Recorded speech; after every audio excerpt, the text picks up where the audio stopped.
Good morning mga kababayan, dito na naman kami sa misyon ngayon at may nagbabalik mga kababayan na kasamahan sa Pumbera.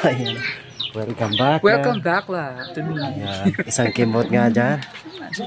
Wow. Go, go, go. Go sisiko. Go, sisigo. Nandito na si inyong Madam Daming Madam Yola. Madam Daming Lola. Ang nakwatserang Lola Madam Yola. Si Madam Daming Lola. Ayan, nakumplito na kami ngayon mga kababayan. Nandito kami ngayon sa Taloy-Toy kasi may sadya kami dito mga kababayan. Siyempre, panoorin nyo yan sa vlog ni Sir Paul Pumbera. So, kailangan na pala nating magpagupit. Grabe ang haba na ng buhok natin mga kababayan, no? Yan, no? Grabe ang haba na kailangan ko nang magpagupit talaga mga kababayan. Kaso wala pang bakante kasi. So, pag makabakante tayo, pagupit tayo mga kababayan. Ano? So, mamaya ay pupuntahan namin si Edito. Bisitahin namin mga kababayan. Kaya abangan nyo aming pagpunta kay Edito. Let's go!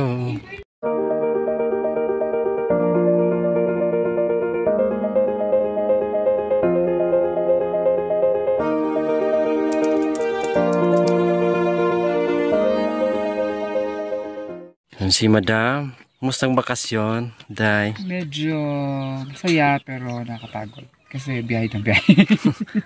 Ang gara mo, Day. Nahagard sa biyahe. Doon sa bakasyon mo? Oo, medyo na busy kasi fiesta, after fiesta kasal ng kapatid ko. So medyo medyo na busy tayo. So nakapag-vlog naman tayo kahit konti, pero iba talaga pagkasama ang team. Yes, iba yung aura, Day, no? Truth. Gumanda ka ngayon, Day, oh. Ha? Gumanda ka. Oh, shit. Nahagard na ako. Pagkasama mo ang team, magbo-blooming ka, Day. Truth. Kasi may babalik yung energy. Yes, tapos ngiti lang ng ngiti, Day, no? Namiss ko talaga kayo. Yes, kami din. Sabi yung tagal mo, Day, ang tagal mo. Kasi dapat babalik after fiesta, babalik pa ako ng Davao. Kailan nangyari, si Sir Paul, sabi niya, hindi pa agad siya hindi pa siya sure sa pagbalik niya ng Davao kasi may anisikaso pa siya. So sabi ko, sige, antayin, diretso na lang ako ng Manila. Kasi na mabalik ko ng Davao, tapos ilang araw lang, balik naman ako ng Manila. Ang mahal ng pamasahe. Yeah. So sabi ko, dito na lang kami makikita after wedding. Kaya yun, after wedding, 2 days, lipad agad ako dito. At siyempre, nabis ko ng mag-vlog. Yeah. So, welcome back! Welcome back! And I! Welcome back!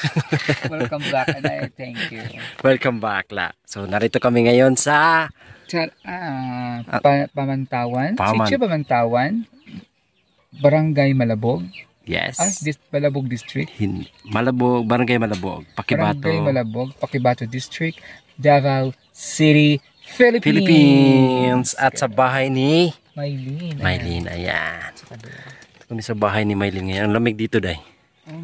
Hindi yun, nagpa-fogs, Day. Mas malamig sa labas. Hindi yun. May bahay na dito bago, Day. Ang lamig kasi dito mga kababayan. Saka naulan dun, banda sa May del Norte. Kami makaapak na naman tayo. Ito yung ko talaga mga kababayan ba. Sarap talaga dito, Day. Yung hangin, Day, ay yung ba? Ibang hangin ito malamig. Kasi nga, nasa ibabaw na tayo. Kasi to dito mga kababayan. Pababa yan dyan. Doon kila na Lorna. Tapos dito rin, pababa rin, Yan. No?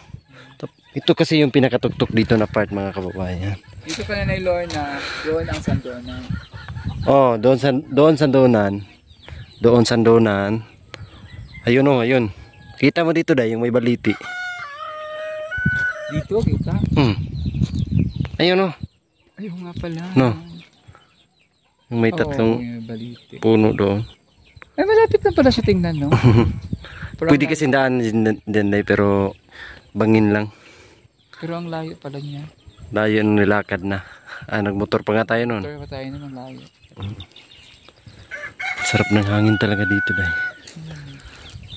Tapos dito yung ano, Lorna sa Ang baba. ganda talaga ng pwesto ng bahay na Maylin. Ang ganda dyan, no? Ha? Oo. Kitang-kita mo yung ano. Kita mo yun. Dito maganda rin magbahay tayo. Yan, oh. Ang ganda dito magbahay. Ang ganda, no? Pwede ba yung nakakatakot yan? Ang bangin?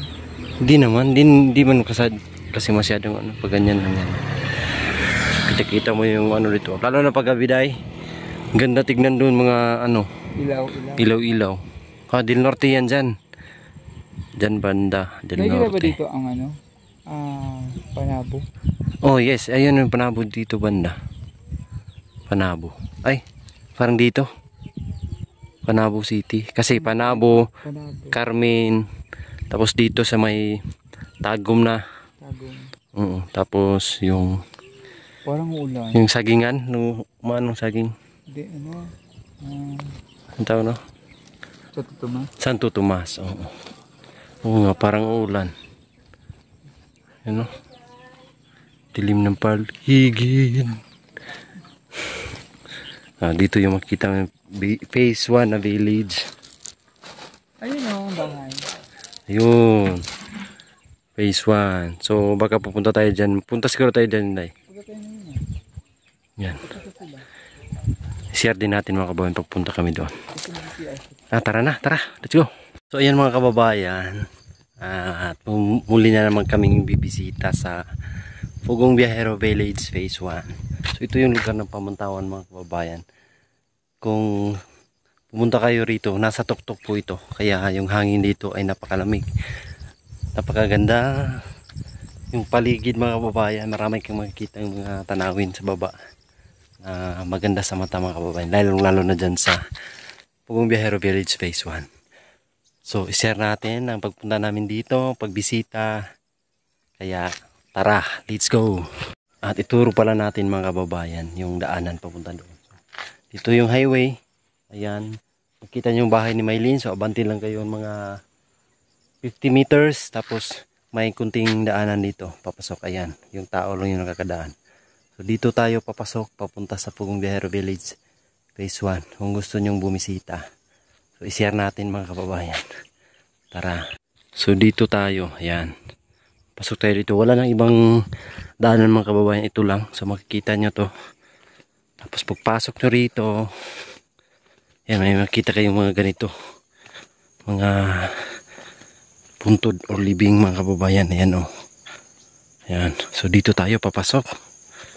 Papunta doon sa Pugong Biyahero Village Phase 1. Mag-abante nyo niyang konti, mga 3 minutes ay makikita nyo na yung mga bahay ng village. Ayun. So ayun na po mga kababayan, makikita natin. Ayan, dito yung daanan. Kung may mga gustong bumisita rito, ay pwede kayong pumunta rito mga kababayan. Masilip nyo lang yung Pugong Biyahero Village Phase 1. Ayan, makita nyo agad yung village. Yan yung kauna-unahang village na pinagawa ng Pugong Biyahero at syempre ng mga sponsor. So ito yung daanan lang po, maglalakad lang po dito. Pero pag may motor kayo, magaling kayo mag-motor, pwede nyo ipasok mga kababayan. Pwede nyo ipasok dito basta hindi lang madulas yung daanan. Ayan, oh, diba ang ganda.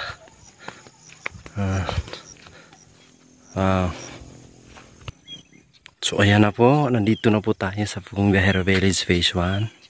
So ando na sina Sir Paul at ang team. Nandito si Madam Yola. Ayan. So, ang ganda kasi ng tanawin dito mga kababayan. Ito yung mga paligid nila, oh. Ayan.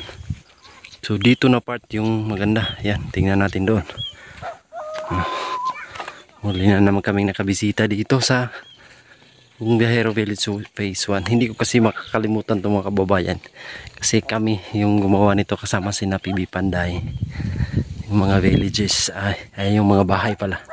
Mga bahay dito. Yan o. Wow, ang ganda pa rin po. Ang ganda pa rin. Wow. Gandang ganda. May aso sila dito. Yan. Ayan mga kababayan. Picture natin. Hanap tayo ng gandang gulo. Ayan. Napakaganda pa rin mga kababayan, no? Meron silang playground. Siyempre, di natin kalimutan i-share yung magandang tanawin. So dito tayo. So dito yung napakagandang tanawin mga kababayan. Yan. Wow. Pag lagi ay every time na mapunta kami dito, ayan, i-share talaga natin itong napakagandang tanawin sa kanilang lugar. Ayan. Grabe po kasi mga kababayan. Ang ganda ng lugar nila dito. Oh, may bahay pa doon, oh. Yun, oh. Tapos sa baba, meron din bahay. Grabe, ang ganda talaga dito mga kababayan. Napaka-presko ng hangin. Napakaganda ng tanawin. Yung kinay dito ay nandoon pa. Ayan. Yung ano naman, yung sitio Sandonan ay nandoon. Doon na side. So, grabe, oh. Yung hangin mga kababayan ay talagang napaka-presko. Wow. Talagang ang sarap talaga tumira dito mga kababayan. Napaka-presko talaga ng hangin. Tapos yung tanawin talaga yung pinakaano ko ba. Tapos tahimik pa.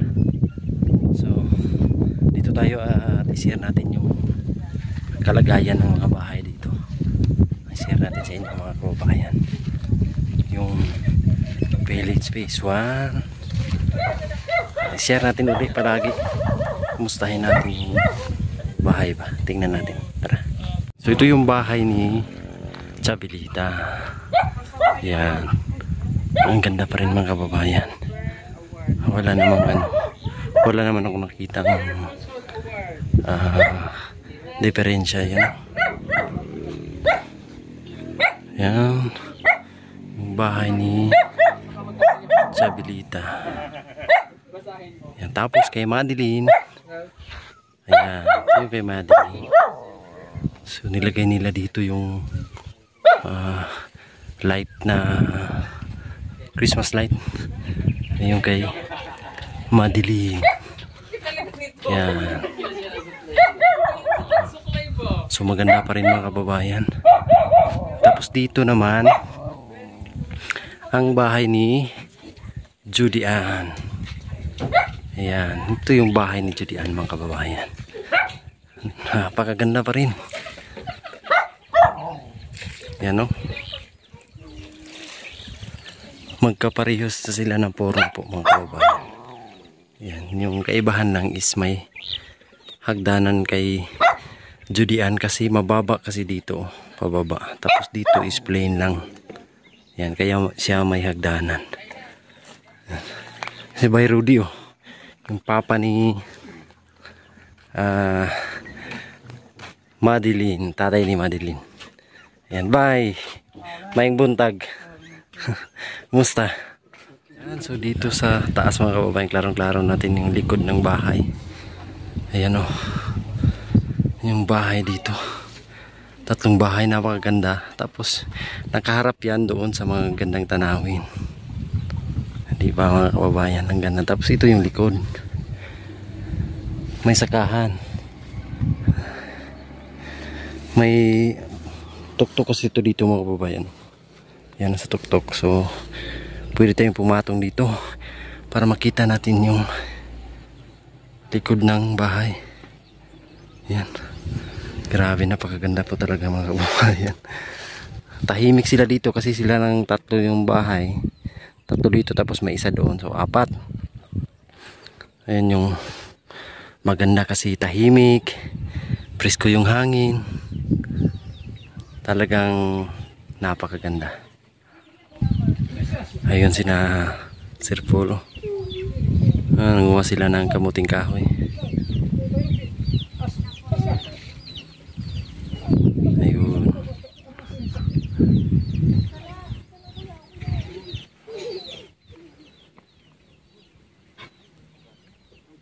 Yan. Sarap yan mga kababayan, kamuting kahoy.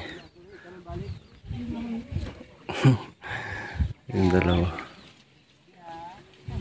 Ayan mga kababayan. Ito yung likod ng kamera ng Pugong Biyahero. Ayan talaga mga kababayan, grabe.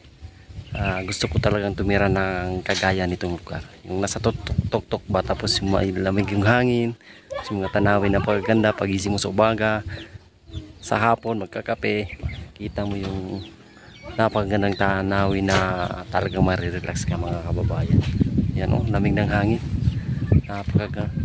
Napakasarap sa pakiramdam. Tanawin napakaganda pa. Kaya maswerte sila mga kababayan na meron pa silang magandang bahay, maganda yung lugar, maganda yung tanawin at napaka-presko ng hangin. Talagang napakaswerte nila. Yan. So parang alis na kami mga kababayan at punta kami kinain dito. Kaya